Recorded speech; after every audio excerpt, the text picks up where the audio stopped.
Only Words by Londres Hiltron. What do you do when you don't understand what someone is saying? Do you ask someone or do you look for a dictionary? One day my teacher told me, if you want to get better grades, you have to stop procrastinating. Stop what?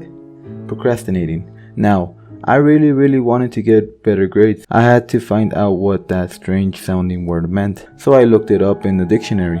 If you are not sure of something you want to say or write, a dictionary can help you find words or information you need. After finding a word or expression in a dictionary, you can learn how to spell and pronounce it. And you also learn what that word means, so you can communicate with other people with more confidence. The first dictionary. The first dictionary was created thousands of years ago. It was engraved in tablets. The tablets were bilingual in the ancient language of Sumerland and Akkadian. The Akkadians wrote the dictionary around 2300 BC. Imagine that. They were bilingual dictionaries in that time. This dictionary proved that even in that time, people needed to communicate in different languages. Types of dictionary. Today, there are many types of dictionaries.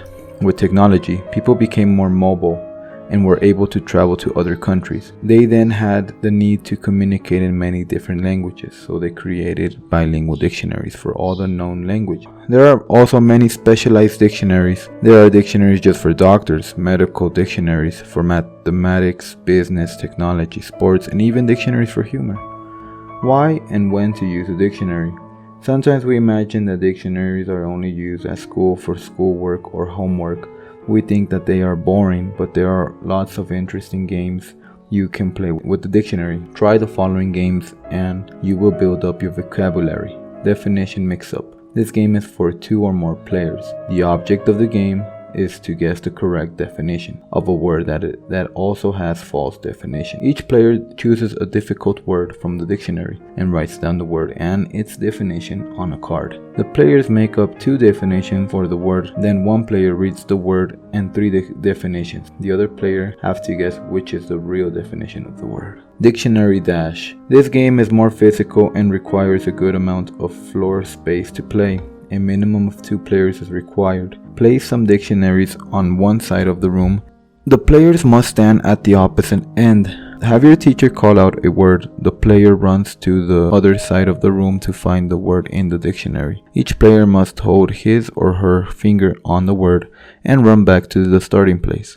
The first player to make it back and with the proper word identified is the winner. Back to front. This game is for 2 or more players. Have your teacher spell a word backwards.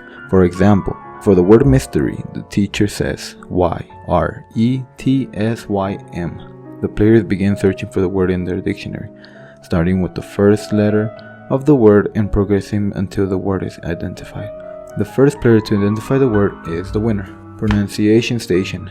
This game is for 2 or more players. Each player is given a list of 10 words on a sheet of paper. The player must look up each word in the dictionary and write the proper pronunciation besides the word. The first player to correctly write all of the pronunciations wins. Using bilingual dictionary. There are several things you should think about before looking up a word in a bilingual dictionary. The first thing to do is know which word you are looking for. Then you need to know how to spell it. It may help to know in what context you read the word, since words have several meanings. You also need to know what it means in Spanish.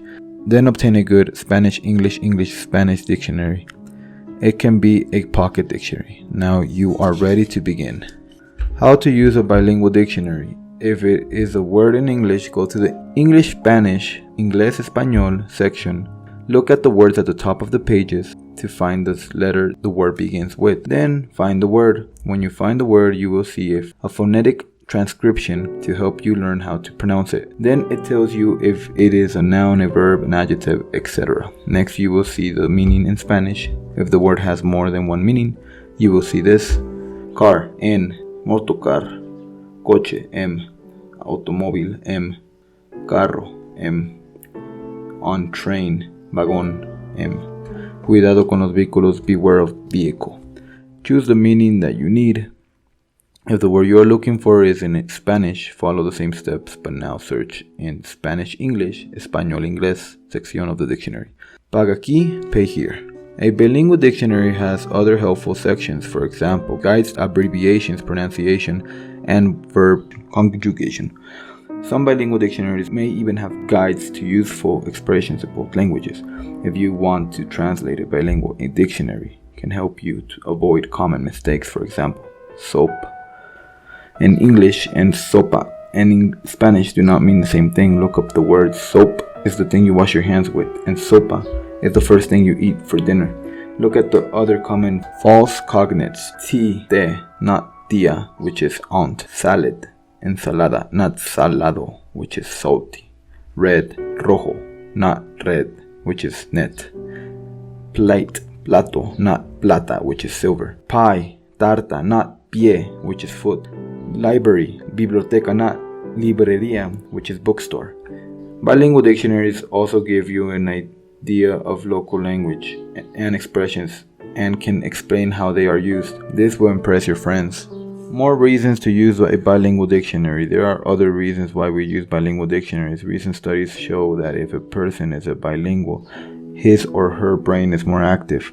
Being bilingual exercises the brain and makes it work better. Researchers say that people who are bilingual mentally multitask. Studies also show that there are more bilingual than monolingual people in the world. Why do I want to learn another language?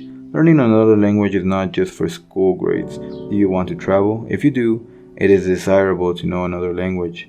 As a tourist, if you know some words in the local language, you can order food, buy a ticket, etc. You can meet other people more easily. You can learn the culture too. Knowing the language will make you trip or live an experience very different. Another reason to learn another language is that when you grow older and find a job, it is possible that you will work for a foreign company. What languages do you want to learn? English is the most popular language, however, you can learn many other languages. Did you know that about 20% of the world's population speaks Mandarin Chinese? It is the most common language, spoken by 690 million people. This is how you say I love you in different languages. How many of these phrases would you recognize? Chinese Mandarin, wo aoi ni. Ecuador, Quechua. Canada, mauni nani. French, ha te ami. German, ich black deck. Italian, ti amo. Japanese, kimi o ai sikituri. Russian, ya sibia libyabli. Do you know which language you want to study? This may depend on your plans for the future. Maybe you want to learn more than one language. Fantastic. Bonjour, good morning. Ohayo gozaimasu. Guten Morgen. Den Sinn dorpin.